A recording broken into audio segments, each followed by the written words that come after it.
TJ Holmes claims that his little chapel on his 2024 vision board represents his relationship goals with Amy Robach. Amy Robach had previously stated that she and TJ Holmes were not in a rush to make things formal, but they would probably get married one day. In 2024, TJ Holmes hopes to go down the aisle with Amy Robach. The couple discussed what they have written on their vision boards for the year on the most recent episode of their Amy and TJ podcast. The 46-year-old Holmes said, "I guess I would put some relationship goals up on that board. What would the visual be? Perhaps a small chapel, I'm not sure." Robach, 51, observed that everyone got really quiet after the former GMA3's admission, co-anchor of What You Should Know. She also mentioned that a fan had written in a question, but it was more of a declaration that she just wants us to get married than a true question. Is it time for a commercial break? Then Holmes cracked a joke, and the podcast ended with a commercial. The two also discussed their 2024 vision board's objectives for their health and fitness. "I mean, definitely a marathon is on mine for sure," Robach said. "Most likely New York." Yesterday, during our conversation,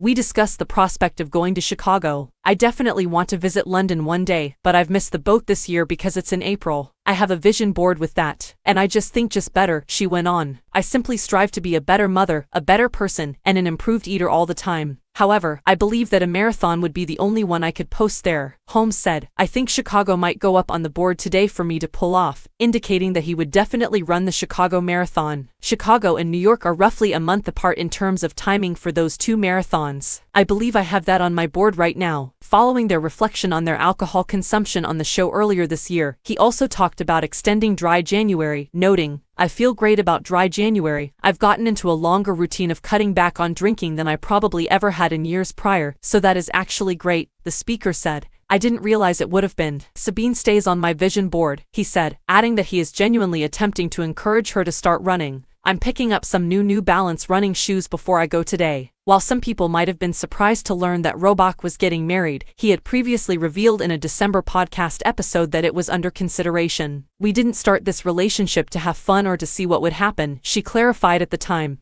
"We came into this relationship with the intention of being together for the rest of our lives. Therefore, whether or not it has a legal button, I'm not sure what kind it is." Nevertheless, Robach continued to acknowledge that the former co-anchors of ABC News weren't in a rush to be married. She said, "We're not racing to or rushing towards it because we both have 2 marriages under our belts. I can say that I want to spend the rest of my life with you, but there's something, I get it, that I can't even begin to explain why I feel this way. It is situated on the table. It is situated on the table." While this was going on, Holmes made jokes about the tiny box under the Christmas tree, and acknowledged that his desire to get married may have something to do with the difference in their ages. "Part of the reason I want to marry you is that I'm 46 and you're 50. Furthermore, I'm tired of calling a 50-year-old lady my girlfriend. That simply seems foolish," he remarked. "I appreciate you pointing out the age gap," Robach chuckled. Robach had not officially announced her divorce from actor-husband Andrew Shue, nor had Holmes announced his divorce from lawyer-wife Marilee Fiebig. When rumors about the couple's office romance first arose in November 2022, after the irrespective separation, people unexpectedly disclosed in December that the couple's ex-spouses are dating.